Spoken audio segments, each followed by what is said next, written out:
पर जब हम अपने बेटे और बेटियों की शादियां करते हैं तो उसमें ख्वाहिश क्या होती है कि ये रिश्ता लंबा चले, इज्जत से चले।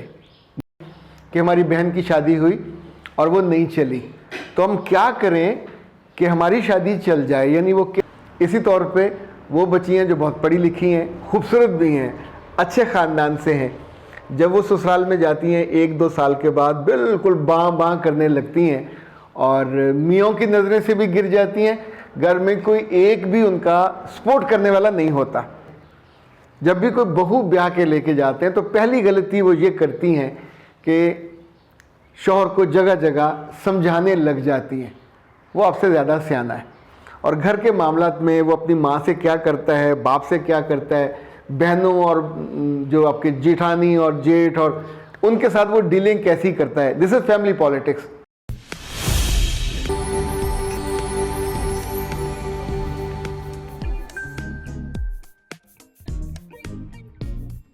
के लिए, राहत के लिए, फिर कुछ जो चीज़ें खुद सोची होती हैं उनको एग्जीक्यूट करने के लिए। पर जब हम अपने बेटे और बेटियों की शादियां करते हैं तो उसमें ख्वाहिश क्या होती है कि ये रिश्ता लंबा चले, इज्जत से चले, मोहब्बत से चले, बेटी की कदर होती रहे।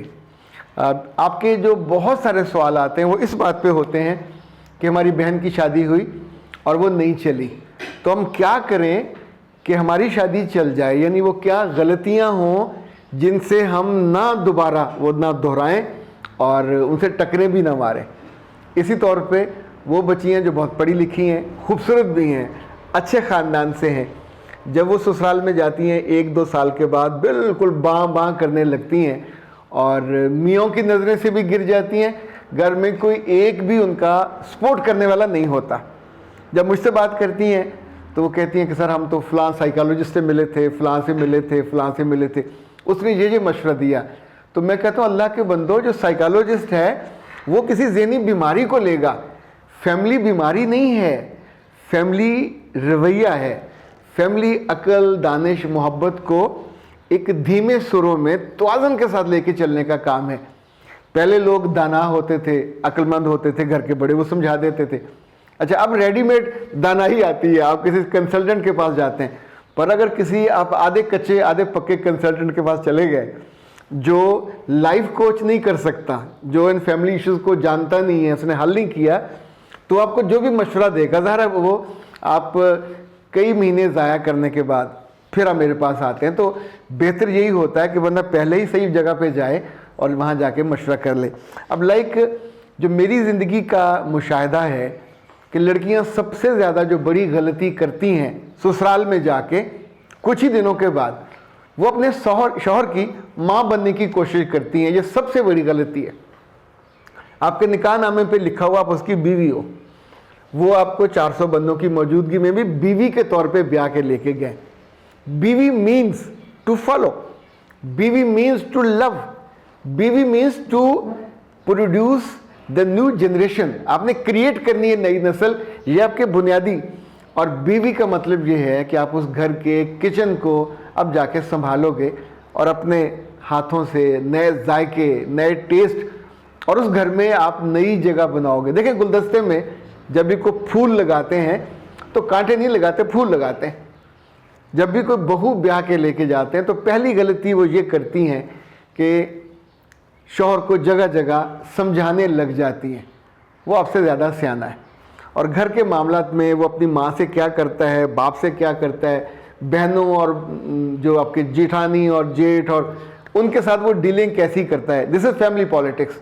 अगर आप इस चैनल पे नए हैं तो इसको सब्सक्राइब कर लीजिए और बेल आइकन को प्रेस कीजिए ताकि हमारी नई आने वाली तमाम वीडियोस की नोटिफिकेशन आपको मिलते रहें और आप हमसे कनेक्ट रहें। कभी इसमें नहीं पड़ना। वो लड़ रहे हों, उठ के चले जाइए, आपके कानों में बाहर जाकर सुन लीजिए।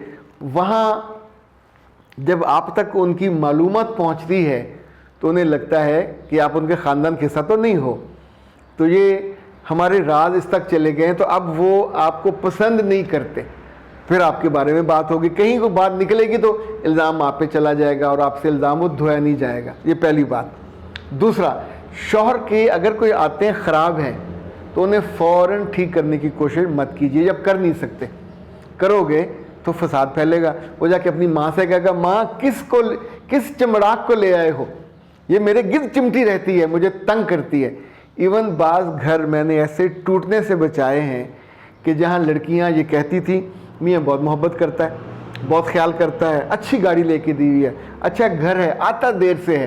मैं पूछता हूँ कितने देर से आता है, तो जो उसका बिज़नेस है, बिज़नेस के बाद ऐसे बिज़नेस करने वाले लोगों को जो शालमी में या आज़म मार्केट में या कपड़े का कारोबार करते, उनका रिलैक्स होने का एक तरीका है, वो 1 घंटा दोस्तों में बैठ के गपशप करते हैं, या कुछ को न्यूज़ की देखनी होती है, क्लिप्स देखने होते हैं, वो बैठ के घंटा देखते हैं, कुछ गेम्स भी करते हैं। अगर आप उनके लाइफ पैटर्न को समझ जाओ तो गलती नहीं करोगे। कुछ बच्चियों ने कहा जी रात को वो 12 बजे पहुंचता है और मैं इंतज़ार कर कर के थक जाती हूँ। तो मैंने उनसे कहा, बेटा तुम्हें किस अहमक ने कहा इंतज़ार करो, तुम 8-9 बजे अपना खाना खाओ और सो जाओ। अब उसने आना है 12 बजे या 1 बजे, उससे 10 मिनट पहले उठिए, फ्रेश होइए, कपड़े बदलिए। तो अब जब वो आएगा तो आप फ्रेश हो गए, उसको आप खाना भी खिलाओगे, उसको एंटरटेन भी करोगे, उसके साथ वक्त भी गुजारोगे। अगर बाहर जाना तो चले जाइए। वो जो 3 घंटे आपने नींद कर ली वो आपके काम आएगी। इसी तौर पे अगर आपका बच्चा है, क्योंकि पहले बच्चे के पास ये मसला बहुत होता है, तो गलती मत कीजिए कि मियाँ का इंतज़ार करें 12-1 बजे तक। बच्चे को गोद में लें और आराम से सो जाइए। उसके भी 2 घंटे सुकून से निकल जाएंगे, आपके भी निकल जाएंगे। वरना जो आप इंतज़ार करते रहे तो उसने तो आपसे नहीं कहा इंतज़ार करने को, आपने खुद अपने आप को सज़ा दी हुई है, और उस सज़ा आप अपने आप को राहत दीजिए, आराम दीजिए। जब आए तो आप उस वक्त फ्रेश होंगे। तीसरी बात, अपनी सास से, जिठानी से, देवरानी से कभी मुकाबला नहीं करना। मैं जितनी बच्चियों को यह समझाया कि इवन आप अपनी सास से शुरू के दिनों में पूछें कि अम्मी कौन सा सूट पहनूं, 2 ऑप्शन उनको दें। घर में किसका रोब ज़्यादा है, किसकी चलन ज़्यादा है, उसको जाते ही चैलेंज मत कर दीजिए, क्योंकि आप चैलेंज करने नहीं गए।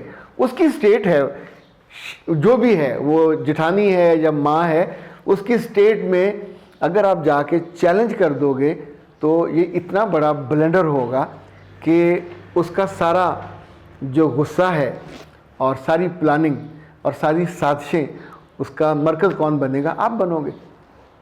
एडजस्ट नहीं हो सकोगे। हर जगह आपके पे आपका मियाँ आएगा तो शिकायत लगेगी। आखिरी बात, मियाँ जब शाम को आके माँ के पास बैठे, उसे कभी मत रोकें। ये फ़र्ज़ है, उसकी जन्नत है वहाँ, और उसको कहा करें कि खाली हाथ ना आया करें। और जब अम्मा के लिए कोई चीज़ लेके आते हैं, फ्रूट लेके आए, ड्राई फ्रूट लेके आए, कुछ पैसा खर्च किसका होगा? मियाँ का या ससुर का खर्च होगा। तो उस वक्त फ़ौरन तैयार होके, आपको खबर तो हो जाती मियाँ आने वाला है, तो जाके अम्मा के पास बैठें। बल्कि बेहतर ये है कि मियाँ के आने से पहले वहाँ बैठी हों, और जब मियाँ आए तो मुस्कुरा के खड़े होकर इस्तकबाल करें। जफ़ी फफी ना डालिएगा, सास के सामने मारेगी वो। मुस्कुराइए, यहाँ करके हाथ रख के कीजिए, आइए कुर्सी आगे कीजिए, और उसके बाद बताइए कि अम्मी के पास बैठे हम ये बातें कर रहे थे। तो आप उस सीन का हिस्सा बन जाओगे और कभी आप वॉमिट नहीं किए जाओगे। क्योंकि जो मिक्स नहीं होता, जो चैलेंज करता है, जो पॉलिटिक्स में हिस्सा बन जाता है, उसको फिर बहुत सारे दुख गम सहने पड़ते हैं, और फिर वो बाद में रोते हैं कि मैं क्या करूं। चीज़ें और बहुत सारी हैं जो इस वक्त यहाँ नहीं बताई जा सकती। टाइम भी है, लिहाज भी होता है। इसीलिए जब भी पर्सनल ज़िंदगी में आपको प्रॉब्लम हो तो बजाय के सुड़ते रहें, कुड़ते रहें, ये इतनी आग तेज़ हो जाती है, हाइप क्रिएट हो जाती है कि रिश्ता बचाना मुश्किल हो जाता है। उस कैफियत पे जाने से पहले मुझसे बात कर लिया करें। हमारा जो 1 घंटे का प्री मैरिज काउंसलिंग होती है, आप यहाँ लाइव मेरे पास आ सकते हैं, फ़ोन पे भी कर सकते हैं। बैरून मुल्क से इतने लोग करते हैं तो अल्हम्दुलिल्लाह उनके घर बच जाते हैं। औरतों का आपको पता ज़हीन ज़्यादा होती हैं, समझदार भी ज़्यादा होती हैं। अगर उनका दिल ठुक जाए उस मसले पे कि ये उनके लिए रास्ता खोल देगा, और वो जो रास्ते बंद हो रहे हैं वो रास्ते बंद खुल जाएंगे, तो अब सोचें ज़िंदगी आपकी आसान नहीं हो जाएगी। अख्तर अब्बास को दीजिए इजाज़त। अस्सलाम वालेकुम।